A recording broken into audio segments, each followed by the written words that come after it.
This child explains a lot about how I am now. She was weird. She now has to do taxes because that's a thing adults do. I don't know how to do taxes properly. Help me, please. Let's get back to this little one and stop worrying about the adult world for a moment. Diddy Emily liked to know things. She was nosy and liked rummaging through stuff. To some extent, I still like doing that. One day, Mum and I are going through some stuff in her wardrobe, and we come across some of her old ballet kit. The cogs started turning in my head as Mum started explaining what this magical ballet thing was. I was hyped! We found some ballet classes in the next town over, and I started prancing around a dance studio in pastel pink. Mum and Dad see this as me shifting out of my tomboy phase and back into a girly state of mind. The Disney princess loving, ballet dancing, pink bedroom wanting cards were dealt, and the game leaning towards a life of makeup and a steady incline of ladylike manners and boys.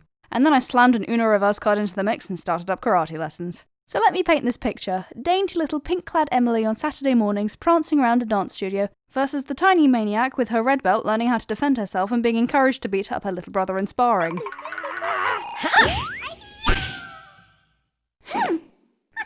Oh my god, you kicked me into puberty! This karate love aligned nicely with the rise of the little shits lurking about the neighbourhood. I had this delusion of grandeur where I'd defend the neighbourhood from the gang of little shits as a tiny child superhero. I never did, obviously, but I wanted to. I had to take the law into my own tiny hands. However, as brave as I saw myself, I met my match with this monstrous animatronic. I used to really like dinosaurs when I was a kid, but there was one that didn't really get along with me that well.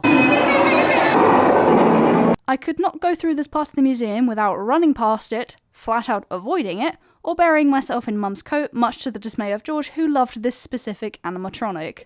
He would insist we see the T-Rex every damn time we went. I mean, to be fair, it's pretty bloody cool, who can blame him? In year 6, we went on a school trip to the museum where this thing is housed. I was dreading it on the train ride up because I knew our class would want to go straight to the dinosaurs because who doesn't like dinosaurs?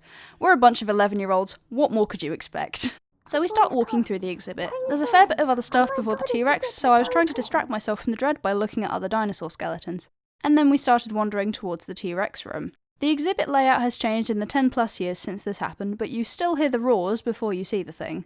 In the instant before we turned to see the T-Rex, I decided I was going to be brave. I was surrounded by my friends and didn't want to be scared. Mum wasn't there to hide in.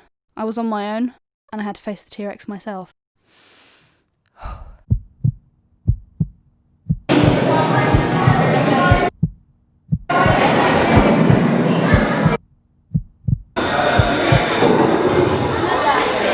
I wasn't afraid anymore. I wasn't scared. I enjoyed the rest of the school trip. Unlike this kid who screamed at the sight of the T-Rex. Idiot. Thanks, Rexy. Now back to Emily in the classroom. A cuboid is any 3D shape with at least 6 sides, children. Now, you need to remember that. What? Emily! Yeah? Put your book down and pay attention. I am paying attention. What did I just say? You said a cuboid is any 3D shape with at least 6 sides. Put your book down. I won't ask again. Sorry, Sally Gardner. Guess I'll have to finish this last page later because someone won't let me finish. Don't be cheeky or I'm calling your mother. That's all the antics I have for you today, folks. Stay safe, wear your mask and wash your grubby little mitts. Toodles!